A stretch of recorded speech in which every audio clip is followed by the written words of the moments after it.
Okay, तो हमने अभी तक हमने देखा था इंडिविजुअल का रेजिडेंशियल स्टेटस, राइट।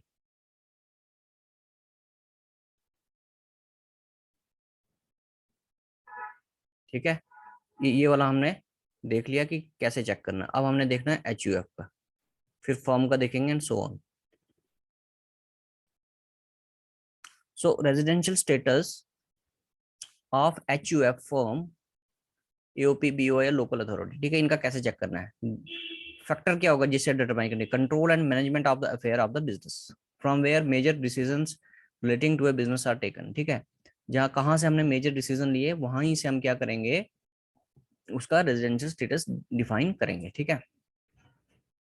सो रेजिडेंट कब होगी कंपनी या HUF, if control and management of the affair of the business is Holi और पार्टली इन इंडिया, ठीक है, पूरी तरह से या फिर आधा कहां पर है, इंडिया में। नॉन रेजिडेंट कब होगी, if control and management of the affair of the business is Holi outside India, ठीक है। मैनेजमेंट का जो कंट्रोल है, अफेयर है, control and management affair of the business is Holi outside India, ठीक है। अगर बाहर किसी और कंट्री में मैनेजमेंट एंड कंट्रोल है तो वो नॉन रेजिडेंट हो गया। Resident but ordinary resident in case of HUF, if karta of resident HUF satisfy both the additional condition as applicable in case of individual। हमने कर्ता का रेजिडेंशियल स्टेटस चेक करना है कि क्या वो एडिशनल दोनों कंडीशन सेटिस्फाई कर रहा है। अगर कर रहा है तो रेजिडेंट, लेकिन कौन सी, ऑर्डिनरी रेजिडेंट बन जाएगी एचयूएफ, ठीक है। कर्ता का चेक करना है यहाँ पर। सो एडिशनल कंडीशन, कर्ता शुड बी रेजिडेंट, ठीक है। वो एडिशनल जो दो कंडीशन थी वो दोनों की दोनों यहाँ पर सेटिस्फाई होनी चाहिए, वही लिखा है यहाँ पर, ठीक है।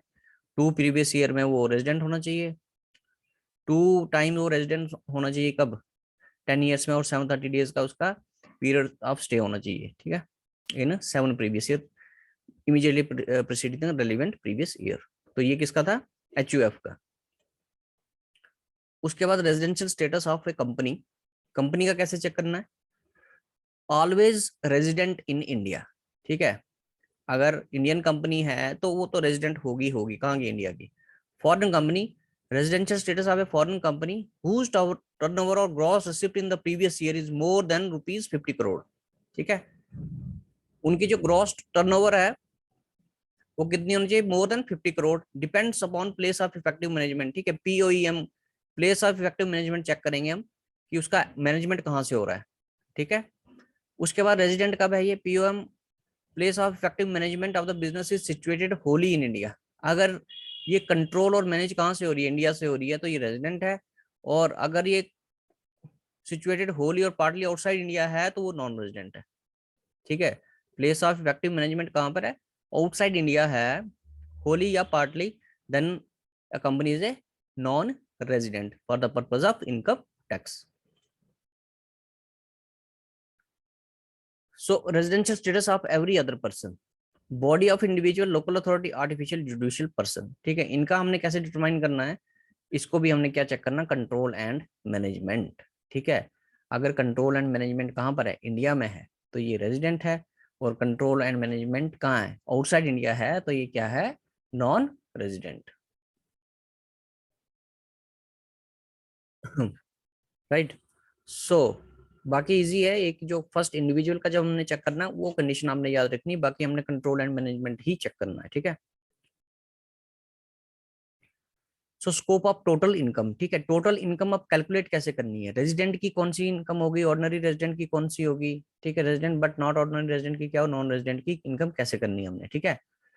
So where tax incidents arises in case of income received in India whether accrued in in और आउटसाइड इंडिया, ठीक है। जो भी इनकम हमने रिसीव की है कहां पर, इंडिया में, तो रेजिडेंट और resident and ordinary resident, resident के लिए, ऑर्डिनरी रेजिडेंट के लिए वो टैक्सेबल होगी, नॉट ऑर्डिनरी रेजिडेंट के लिए वो भी टैक्सेबल होगी, और नॉन रेजिडेंट के लिए भी टैक्सेबल होगी जो रिसीव की है कहां पर, इंडिया में, ठीक है। Income deemed to be received in India whether accrued in और आउटसाइड इंडिया, ठीक है, जो हमें कहाँ मिलने वाली है, इंडिया में मिलने वाली है, वो भी तीनों केस में क्या होगी, टैक्सेबल होगी।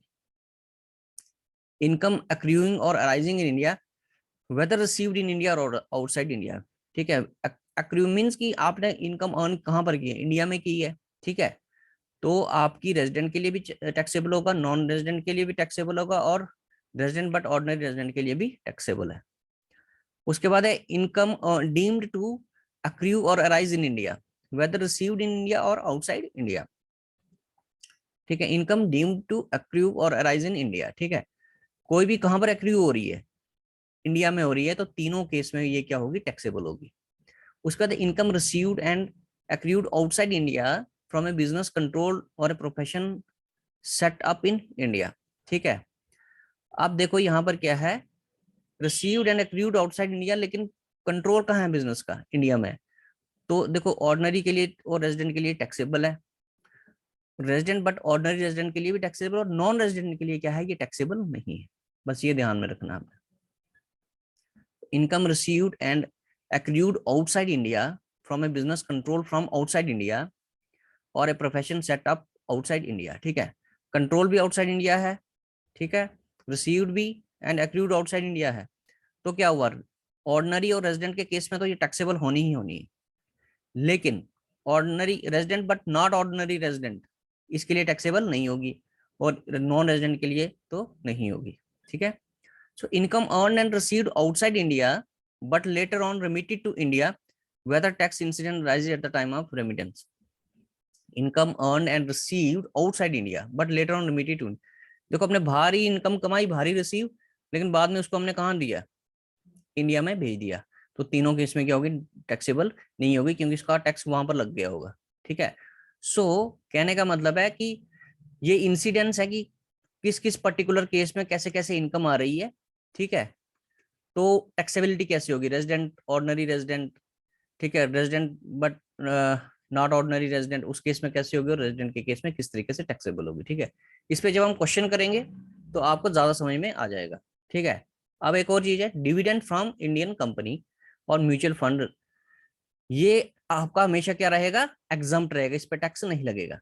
ठीक है, उसके बाद एग्रीकल्चरल इनकम इंडिया, ये भी एग्जम्प्ट है, ये भी मैंने बताया था आपको। Long term capital gain on securities, ठीक है, units on which securities transaction tax is paid, exempted up to 1 lakh. ठीक है, पास्ट अनटैक्स्ड प्रॉफिट, वो भी not taxable. Remittances, second receipt to India, not taxable. Remittance जो हम करते हैं वो उस पर भी टैक्स नहीं लगता है। गिफ्ट रिसीव्ड फ्रॉम रिलेटिव, ठीक है, ऑन मैरिज और any other person explain, so this is also not taxable.